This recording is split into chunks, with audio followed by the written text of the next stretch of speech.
Hey guys, Jonathan was here for JM Sports 100. How is it going? I did say that after the Jets game I probably would post a video. Well, the Jets game ended a while ago, but I wanted to look at some stuff.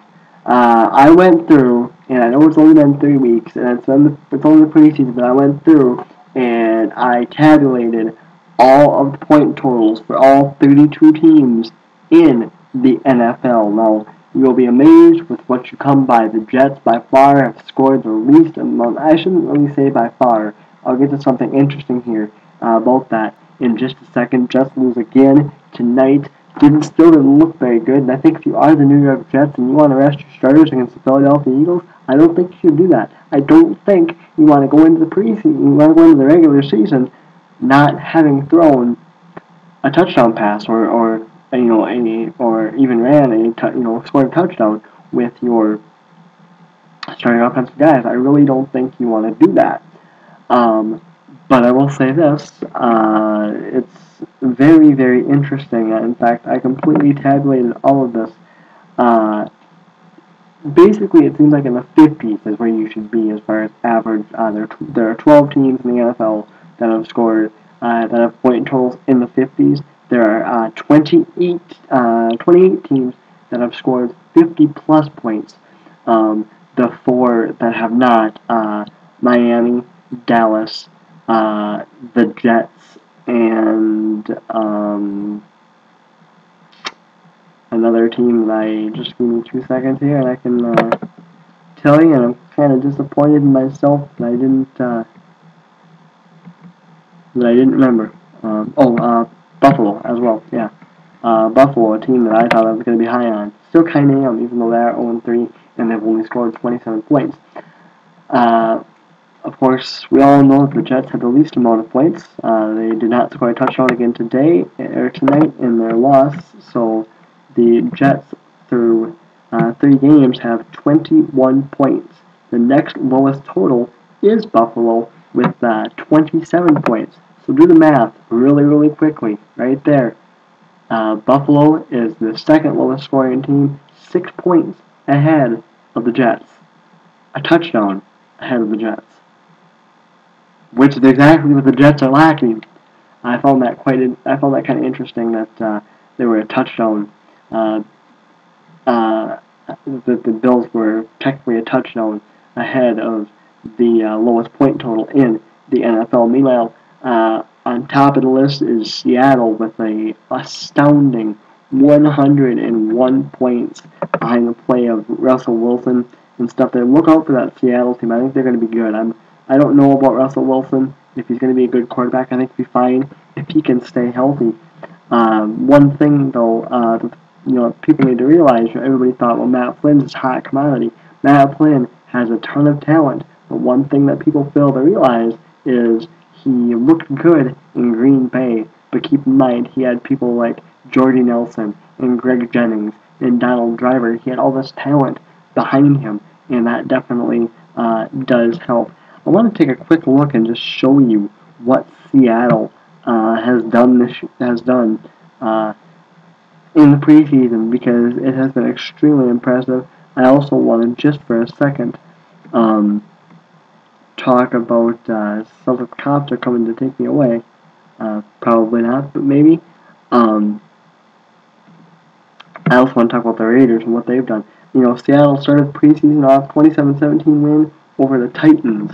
They then, they turned it up some more, even though I believe, they went into Denver and beat Denver 30-10.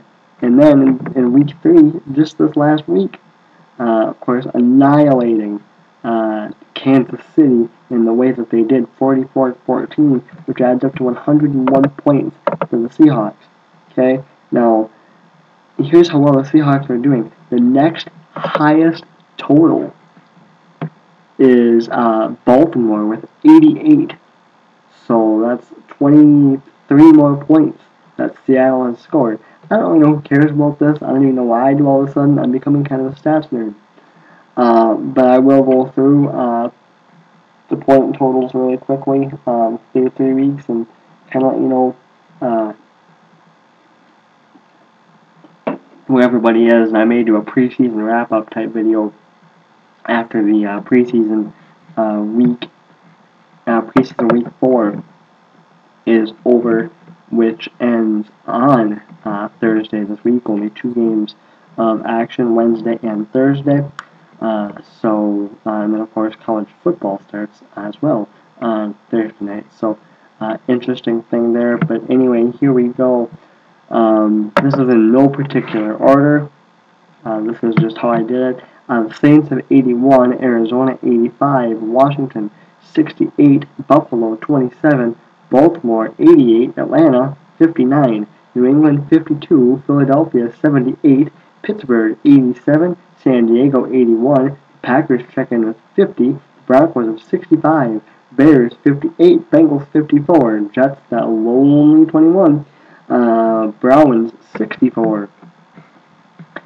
So, pretty good point totals for the Browns there. The Lions, 64. The Bucks, 57. The Dolphins with 30. The Jaguars with 76, which has really surprised me. I don't really think anybody expects anything offensively from the Jaguars this year. Defensively, maybe that defense is probably still going to be pretty good.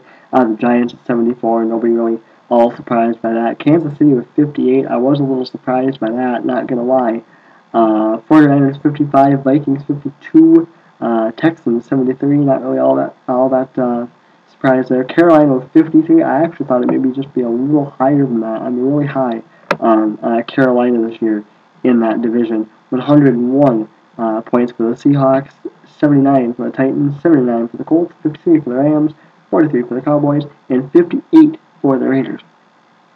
Now, the interesting thing about that, and I did say that I wanted to mention the Raiders. The interesting thing about that Raiders situation is this: the Raiders got shut out 3-0 their first preseason game against the Cowboys. So basically, if the Raiders have scored their 58 points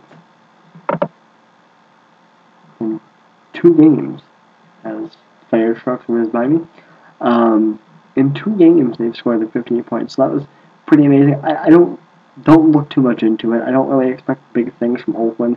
That division, we all know what that division is. You know, it's the Kansas City, San Diego, Oakland division, and Denver division too. That division could be interesting having Peyton Manning in it. Honestly, I don't know that Peyton Manning is the one thing the Broncos are missing to get to a Super Bowl. I think he could definitely do it. I just don't know if the team is mature enough around him to get it done. San Diego, they're going to have a hard time, I think, with beating San Diego. I think Norv Turner knows that this could, very well be his last straw. Personally, I think he's been given one or two too many chances already. I've made that, well known, but this is it. And San Diego, looks, somewhat impressive. Overall, looking at the point totals, looking at the teams, I think that I think we're gonna have a fun year in the NFL this year. Looking forward to it. Not looking forward to the officiating so much, but kind of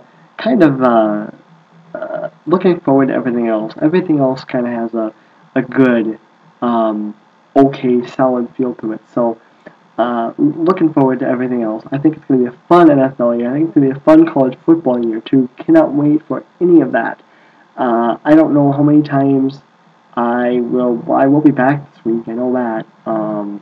I'll be back on Wednesday or Thursday to make college football picks. I will do a preseason wrap-up, and in that preseason wrap-up, I will probably also give you my thoughts on how I thought the officiating has been with the replacement officials. I'll give you a little preview of it.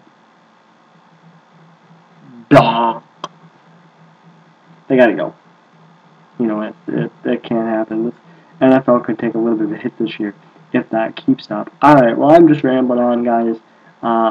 If I find something to do, because I'm really getting my passion back for recording videos at this point, so if I find something else to do, I'll do it, and if not, I'll see you guys later next week with college football picks for the first time. Woo!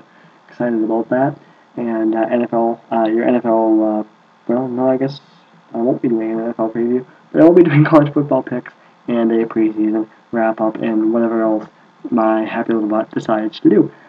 Please subscribe. Follow me on Twitter, twitter.com/jmsports8829. Link in the description, as it is from now on. I am Jonathan What's Up for JM Sports 100. I'm out.